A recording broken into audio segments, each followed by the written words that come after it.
মৰমৰ ছাত্ৰ ছাত্ৰীসকল, তোমালোকৰ বাবে শংকৰদেৱ শিশু নিকেতনৰ তৃতীয় শ্ৰেণীৰ গণিতৰ তৃতীয় অধ্যায় অৰ্থাৎ বিয়োগৰ 3 ক অনুশীলনীৰ ইতিমধ্যে মই 4 নম্বৰলৈকে 1ৰ পৰা 4 নম্বৰলৈকে অংকখিনি আগৰ ভিডিঅ'টোত আলোচনা কৰিলোঁ। এতিয়া মই এই ভিডিঅ'টোত তোমালোকৰ বাবে 5 নম্বৰৰ পৰা 5, 6, 7, 8, 9, 10, 11, 12 এই অংককেইটা মই তোমালোকৰ লগত আলোচনা কৰিম।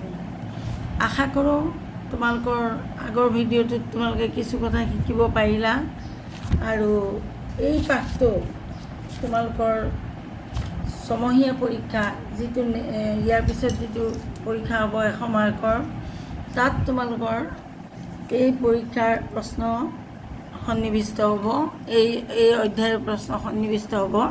গতিকে তোমালোকে মন দি চাবা আৰু বুজিবলৈ চেষ্টা কৰিবা। মোৰ সাধ্যৰ ভিতৰত যিমান পাৰোঁ মই ভালদৰে বুজাবলৈ চেষ্টা কৰিছোঁ। তাৰ মাজতো যদি কাৰোবাৰ কিবা আশংকা থাকি যায় তোমালোকে মোক মোৰ নাম্বাৰটোত মই ইয়াত দি দিছোঁ 8638332199 এই নম্বৰটোত তোমালোকে মোক যোগাযোগ কৰিব পাৰা ব্যক্তিগতভাৱে, আৰু নহ'লে তোমালোকে কমেণ্ট বক্সত মোক ক'ব পাৰা। যি কি নহওক, তোমালোকে মই এটা কথা আশা কৰিছোঁ যে তোমালোকে যদিও গৰম বন্ধ পালন কৰি আছা, গৰম বন্ধৰ মাজতে পঢ়া শুনাও তোমালোকে কৰি থাকিব লাগিব। কাৰণ সময় এনেকুৱা এটা বস্তু, যি বস্তু এবাৰ গ'লে আৰু উভতি নাহে। গতিকে সেই কথাটো আটাই মনত ৰাখিবা আৰু সেইকাৰণে পুৱা গধূলিৰ সময়খিনি অন্তত তোমালোকে পঢ়া শুনাখিনি নিয়মীয়াকৈ কৰি কেনেকৈ নিজকে আগবঢ়াব পাৰো তাৰ চেষ্টা কৰিবা। অভিভাৱকসকললৈ মোৰ বিনম্ৰ অনুৰোধ, আপোনালোকেও অকণমান ল'ৰা ছোৱালীয়ে পঢ়িছেনে নাই বন্ধ বুলি একেবাৰে গা এৰা নিদিব। বন্ধ বুলি যদি গা এৰা দিয়ে তেনেহ'লে তেওঁলোকৰ বহু কথা শিকিবলৈ থাকি যাব আৰু পিছত পৰীক্ষাৰ সময়ত মূৰামূৰি সময়ত সৰু ল'ৰা ছোৱালী, গতিকে তেওঁলোকে ইমানখিনি আয়ত্ব কৰাটো সম্ভৱ নহ'ব। সেয়ে আপোনালোকে এতিয়াৰ পৰা পুৱা গধূলি অকণমান বন্ধ বাৰকেইটাত তেওঁলোকক ঘৰতে চাবলৈ চেষ্টা কৰিব বুলি আশা কৰিছোঁ। যি কি নহওক, এতিয়া 5 নম্বৰ প্ৰশ্নটোলৈ আহোঁ। ডাঙৰটোৰ পৰা সৰু সংখ্যাটো বিয়োগ কৰা। দুটা সংখ্যা দিছে, তাৰে ডাঙৰ সংখ্যাটো উলিয়াই তোমালোকে ডাঙৰটো কোনটো চাই লৈ তাৰপিছত তাৰ তলত সৰুটো পাতি বিয়োগ কৰিব লাগে। এতিয়া চোৱা, মই বহীখনত তোমালোকৰ এনেদৰে এডাল আঁচ টানি লৈছোঁ। এই আঁচডাল টনাটো খুবেই জৰুৰী, কাৰণ এই আঁচডাল যদি তোমালোকৰ বহীত তোমালোকে টানি লোৱা তেনেহ'লে যোগ বিয়োগবোৰ দূৰত নকৰি উল্টাই চাই থাকিব নালাগে আৰু একেখন পেজতে একেলগতে ছাইডতে কৰি থোৱা। ইয়াত বাহিৰা কাম বুলি তোমালোকে চমুকৈ লিখি থোৱা, বা গা মানে হৈছে বাহিৰা কাম। এতিয়া ডাঙৰ সংখ্যাটোৰ পৰা সৰু সংখ্যাটো বিয়োগ কৰা প্ৰথম অংকটো আছে 609 আৰু 713। 600তকৈ 713 ডাঙৰ, গতিকে আমি কি কৰিম, 713টো ওপৰত পাতিম।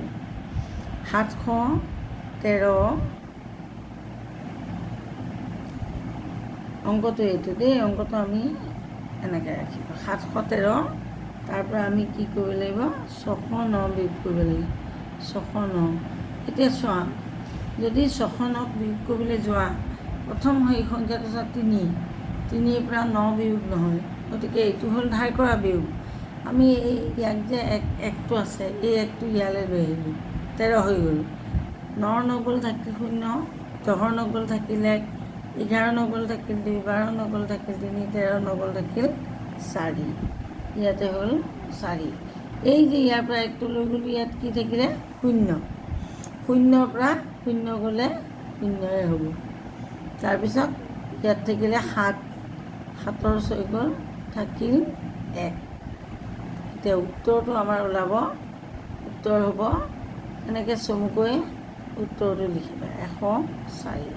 আজিকালি বহুত ছাত্ৰ ছাত্ৰীক দেখিছোঁ অংকটো কৰে কিন্তু উত্তৰটো নিলিখে। আচলতে উত্তৰটো লিখাটো নিয়ম। এতিয়া ইয়াৰ পিছৰটো চোৱা 584 আৰু 972। এতিয়া আমি কি কৰিম, এইখিনিতে পাৰিম দেই। 975টো ডাঙৰ, এইটো 500হে, এইটো 900 নহয় জানো? গতিকে এতিয়া বিয়োগ 584। চোৱা 5ৰ 4 গ'ল, থাকিল 1, কিন্তু 7ৰ পৰা 8 নাযায়। 7ক আমি কি কৰিব লাগিব, ইয়াৰ পৰা 1 ধাৰ কৰি ইয়াক আমি 17 কৰি ল'লোঁ। 17 কৰি ল'লে 8ৰ 8 গ'ল, থাকিল 0, 9ৰ 8 গ'ল, থাকিল 1, 10ৰ 8 গ'ল, থাকিল 2, 11ৰ 8 গ'ল, থাকিল 3, 12ৰ 8 গ'ল, থাকিল 4, 13ৰ 8 গ'ল, থাকিল 5, 14ৰ 8 গ'ল, থাকিল 6, 15ৰ 8 গ'ল, থাকিল 7, 16ৰ 8 গ'ল, থাকিল 8, 17ৰ 8 গ'ল, থাকিল 9। হৈ গ'ল। তাৰপিছত ইয়াত কিমান, 1 ইয়াৰ পৰা ইয়ালৈ নিছিলোঁ নহয়, গতিকে ইয়াত আমাৰ থাকিল 8। 8ৰ 5 গ'ল কিমান, 5ৰ 5 গ'ল, থাকিল 0, 6ৰ 5 গ'ল, থাকিল 1, 7ৰ 5 গ'ল, থাকিল 2, 8ৰ 5 গ'ল, থাকিল 3। এতিয়া উত্তৰটো হ'লগৈ 391।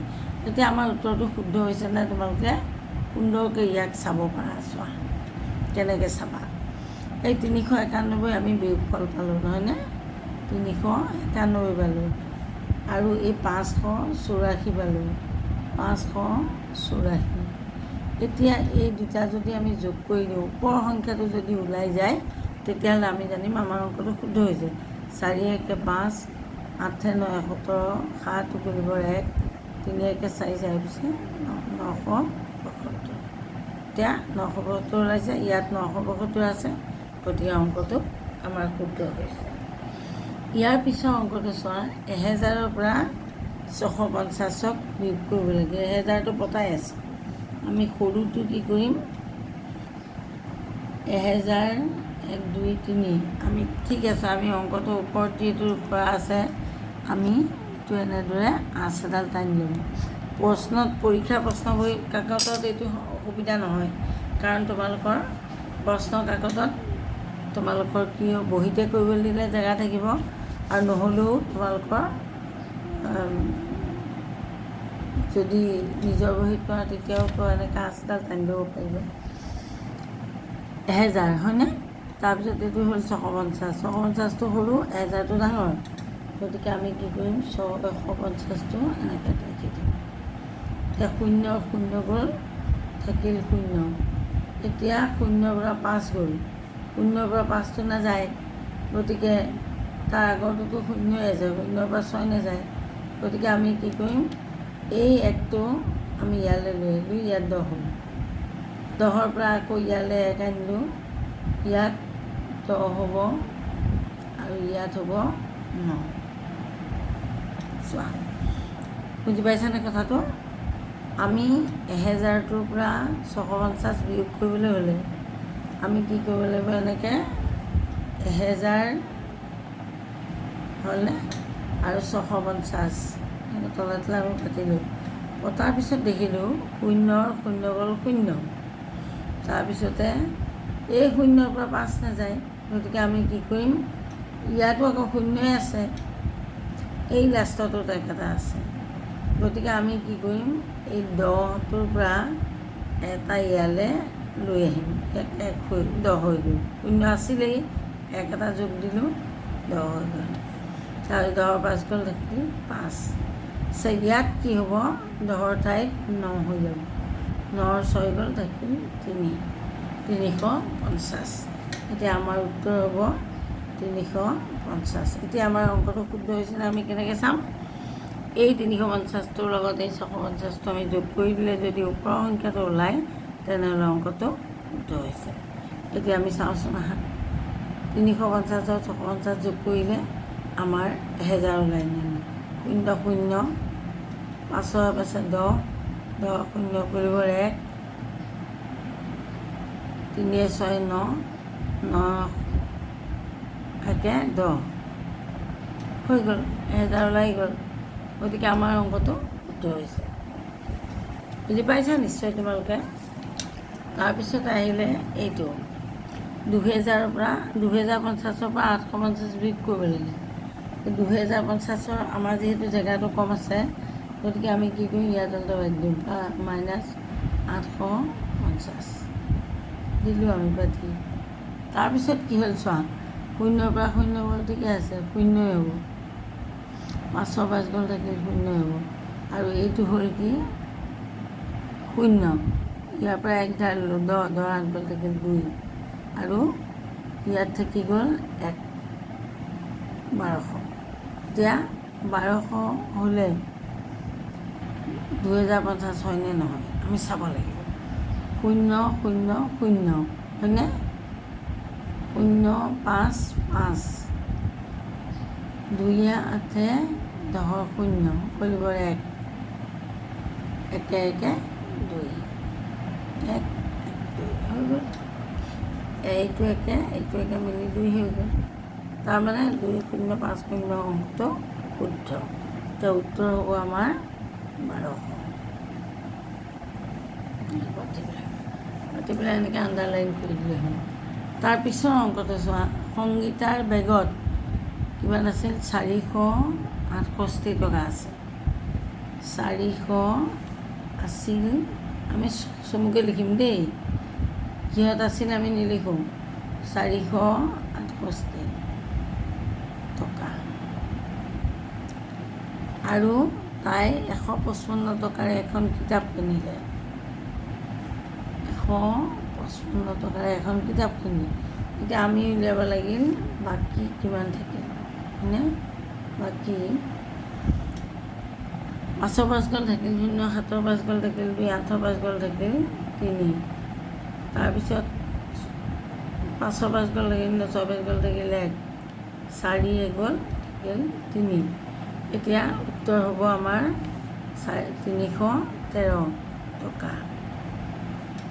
এতিয়া 313 টকা হ'ল চোৱা, 3 5 8 হয়নে, 1 5 6, 3 1 4। তাৰমানে এই দুটা যোগ কৰিলে যদি ওপৰৰ সংখ্যাখিনি ওলায়, তেতিয়াহ'লে এই অংকটো শুদ্ধ হৈ গ'ল।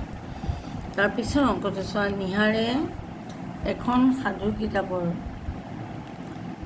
78 পৃষ্ঠা পঢ়িলে। কিমান পঢ়িলে, 78। বিকিয়ে পঢ়িলে 102। 102টো ডাঙৰ নহয়নে, আমি ওপৰত লিখিম 102টো। তাৰপিছত এতিয়া কোনে বেছি পঢ়িলে আৰু কিমান পৃষ্ঠা বেছি পঢ়িলে উলিয়াব লাগে।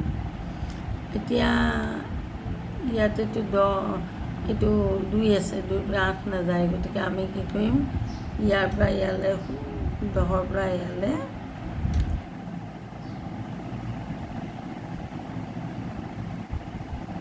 ইয়াৰ পৰা 1-ৰ পৰা ইয়ালৈ 1টো আনিলোঁ, ইয়াত হ'লগৈ 0। আকৌ ইয়াৰ পৰা 1 আনিলোঁ ইয়ালৈ, ইয়াত হ'ল 12, ইয়াত হ'ল 9। গতিকে এতিয়া কিমান হ'ব, 12-ৰ 8 গ'ল, 8-ৰ 8 গ'ল থাকিল 0, 9-ৰ 8 গ'ল থাকিল 1, 10-ৰ 8 গ'ল থাকিল 2, 11-ৰ 8 গ'ল থাকিল 3, 12-ৰ 8 গ'ল থাকিল 4। তাৰপিছত থাকিলে 9, 9-ৰ 7 গ'ল থাকিল 2। এতিয়া উত্তৰ আমাৰ কিমান হ'ব, 24 টকা। 24 পৃষ্ঠা, 24 পৃষ্ঠা, টকা নহয়, 24 পৃষ্ঠা। এতিয়া এই 24 পৃষ্ঠাটো কোনে বেছি পঢ়িলে, যোনে বেছি ডাঙৰ সংখ্যাটো পঢ়িলে, 102 পৃষ্ঠা কোনে পঢ়িলে, বিকিয়ে। এতিয়া বিকিয়ে এই অংকটো আমি এইফালে নিলিখোঁ, ইফালে লিখিম 24। এতিয়া আমি কি কৰিম, ইয়াতে এই অংকটো কৰি দেখুৱাম। 100 বিকিয়ে বেছি পঢ়িলে নহয়, গতিকে বিকিটো আমি আগত লিখিম, বিকিয়ে 102 আৰু নিহাৰে পঢ়িলে 78 পৃষ্ঠা।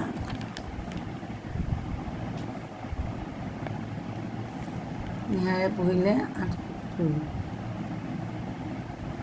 তেতিয়া বিয়োগ কৰা 12 8 গ'ল থাকিল 4 9 7 গ'ল থাকিল 2 24 পৃষ্ঠা হয় নাই 24 পৃষ্ঠা কোনে বেছি পঢ়িলে বিকিয়ে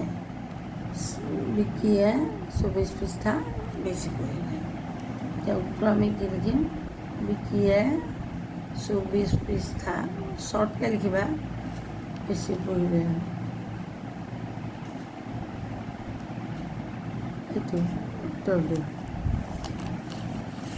তাৰপিছত অংকটো আহিলে 3 7 8 1 এই অংককেইটাই লিখিব তাতকৈ ডাঙৰ সংখ্যাটোৰ পৰা আটাইতকৈ এই ডাঙৰ সংখ্যা সৰু সংখ্যা লিখাৰ বুদ্ধিটো মই তোমালোকক দিওঁ শুনাওঁ ডাঙৰ সংখ্যা যেতিয়া লিখিবা তোমালোকে এই সংখ্যাকেইটাৰ ভিতৰত 3 7 8 1 হয়নে ইয়াৰ ভিতৰত আমি কি ডাঙৰ চবতকৈ ডাঙৰ হ'ল 8টো হয়নে নহয় এতিয়া আমি কি কৰিম 8টো আগত পাতিম তাৰপিছত 8ৰ পিছত ডাঙৰ কি 7টো পাতিম তাৰপিছত ডাঙৰ কি 3 তাৰপিছত 1 এইটো হ'ল এই অংককেইটাই লিখিব পৰা আটাইতকৈ ডাঙৰ সংখ্যা ইয়াৰ ভিতৰত আটাইতকৈ সৰু সংখ্যা কি আছে 1 এই সৰু সংখ্যাটো লিখিবলৈ লওঁতে আমি 1টো প্ৰথম লিখিম 1ৰ পিছত আমাৰ কি ডাঙৰ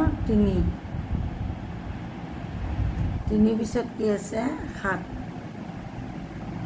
7ৰ পিছত কি আছে 8 সৰুৰ পৰা ডাঙৰলৈ লিখিলা ইটো ডাঙৰ পৰা সৰুলৈ আটাইকেইটা সংখ্যা লিখিলা আৰু এইটো সৰুৰ পৰা ডাঙৰলৈ লিখিলা এতিয়া ইয়াক বিয়োগ কৰা 8ৰ 8 গ'ল থাকিল 9ৰ 8 গ'ল থাকিল 1 10ৰ 8 গ'ল থাকিল 2 11ৰ 8 গ'ল থাকিল 3 এতিয়া ইয়াৰ পৰা যিহেতু 1 ল'লোঁ ইয়াত থাকি গ'ল 2 এতিয়া 11 হ'ল ইয়াত থাকি গ'ল 2 এই 2ৰ পৰা আকৌ 7 নাযায় গতিকে ইয়াৰ পৰা আকৌ এটা ধাৰ কৰিলোঁ আমি 12 কৰিলোঁ 12 কৰিলে ইয়াত হৈ গ'ল 6 12ৰ 7 গ'ল থাকিল 5 7ৰ 7 গ'ল থাকিল 2 8ৰ 8 গ'ল থাকিলে 9ৰ 7 গ'ল থাকিল 2 10ৰ 7 গ'ল থাকিল 2 11ৰ 8 গ'ল থাকিল 12ৰ 7 গ'ল থাকিল 5 তাৰপিছতে ইয়াত থাকিলে 6 6 গ'ল থাকিল 3 8ৰ গ'ল থাকিল 7 উত্তৰ হ'ব 7 3 5 3 তাত 7,251 তাৰপিছত অংকটো চোৱা 497 লগত কিমান যোগ কৰিলে যোগফল 947 হ'ব এতিয়া 947টো ডাঙৰ হয়নে নহয় 947টো এইটো সংখ্যাতকৈ ডাঙৰ গতিকে আমি কি কৰিম 947টো আগতে পাৰিম 947 তাৰপিছত সৰু সংখ্যাটো কি 497 বিয়োগ 4 9 7 এতিয়া আমি কি কৰিব লাগিব এইটো যোগ আছিল নহয়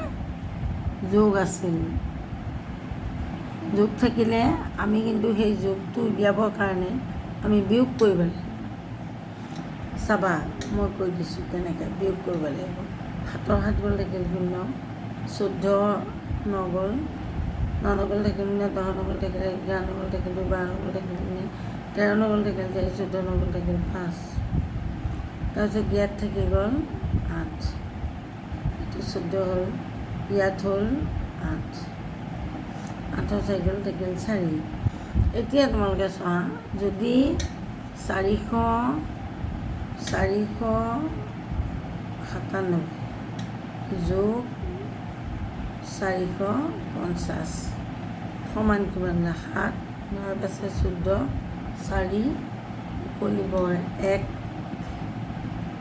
4 4 9 এই 947টো ওলাই গ'ল নহয়নে ওপৰত থকা তাৰমানে 947 হ'বৰ কাৰণে 497 লগত কিমান যোগ কৰিব লাগিব 450 প্ৰথমতে ডাঙৰ সংখ্যাটোৰ পৰা সৰু সংখ্যাটো তুমি বিয়োগ কৰিলা বিয়োগ কৰি দুয়োটাৰ মাজত পাৰ্থক্যটো উলিয়াই সেই সংখ্যাটোৰ লগত সৰু সংখ্যাটো যোগ কৰি দিলে ডাঙৰ সংখ্যাটো ওলালে হৈ গ'ল বাছ তাৰপিছত উত্তৰ হ'ব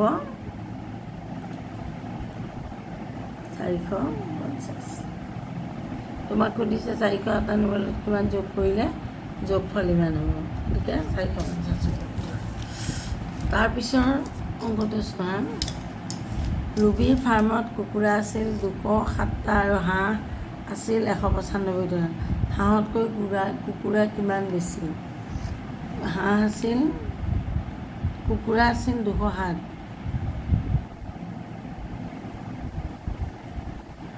কুকুৰা হাঁহ আছিল কিমান 195 হাঁহ এতিয়া আমি কৈছোঁ ডাঙৰ সংখ্যাটো যিটো এইটোৱেই বেছি হ'ব এতিয়া হাঁহ কুকুৰা বেছি কিন্তু কিমান বেছি এইটো বিয়োগ কৰি পেলালে ওলাই পৰিব 7 5 গ'ল থাকিল 2 10 9 গ'ল থাকিল 1 12 হয়নে এতিয়া এই 12টো তাৰমানে 12টোৰ লগত যদি এইটো যোগ কৰোঁ আমি তেতিয়া এইটো হ'ব নহয় হা 2 5 7 1 9 10 হৈছে উত্তৰ হ'ব 12টা কুকুৰা বেছি তাৰপিছৰটো চোৱা এখন উৰাজাহাজত 213জন যাত্ৰীয়ে এটা বিমানবন্দৰৰ পৰা যাত্ৰা কৰিলে 213জনে পিছৰ বিমানবন্দৰটোত কি কৰিলে তেওঁলোকৰে 89জন যাত্ৰী নামি গ'ল 89 মানে হ'ল 89 নামি গ'ল কিমান 89জন যাত্ৰী নামি গ'ল এতিয়া উৰাজাহাজখনত কিমান যাত্ৰী আছে যিমানজন নামি গ'ল প্ৰথমতে অহা সংখ্যাটোৰ পৰা নামি যোৱা সংখ্যাটো বিয়োগ কৰি দিলে কিমানজন বাকী থাকিলে ওলাই পৰিব এতিয়া 3 পৰা 9 নাযায় 1টো কাঢ়িলোঁ 13 হ'ল 13 গ'ল থাকিল 4 ইয়াত 1 ঠাইত 0 হৈ গ'ল ইয়াৰ পৰা আমি 1 ল'লোঁ 10 হ'ল 10 8 গ'ল থাকিল ইয়াত হ'ল 1 এতিয়া 124জন উত্তৰ হ'ব 124জন যাত্ৰী থাকিল 24জন এতিয়া এই দুটা যদি আমি যোগ কৰোঁ এই দুটা যিটো বিয়োগফল পালোঁ সেইটো লগত তলৰ সংখ্যাটো যদি যোগ কৰোঁ তেনেহ'লে যে ওপৰৰ সংখ্যাটো ওলায় তেনেহ'লে অংকটো শুদ্ধ 13 3 গ'লিব 1 8 2 10 2 1 11 1 গ'লিব 1 1 1 2 হৈ গ'ল এইটো 2 এতিয়া আমাৰ আৰু এটা অংক আছে মাত্ৰ এই অংকটো গুৱাহাটীৰ পৰা শিলিগুৰি হৈ কলিকতালৈ দূৰত্ব 100 কিলোমিটাৰ কিমান হয় 100 কিলোমিটাৰ গুৱাহাটীৰ পৰা শিলিগুৰি হৈ কলিকতালৈ তাৰপিছত শিলিগুৰিৰ পৰা কলকাতালৈ 580 কিলোমিটাৰ এতিয়া এই 580টো ডাঙৰ গতিকে এইটো আমি ওপৰত বহাম আৰু তাৰপিছত তলত আমি কি পাম 100 এতিয়া যদি আমি গুৱাহাটীৰ পৰা শিলিগুৰি কলকাতালৈ দূৰত্ব 100 কিলোমিটাৰ শিলিগুৰিৰ পৰা কলিকতালৈ দূৰত্ব ইমান আৰু তেতিয়া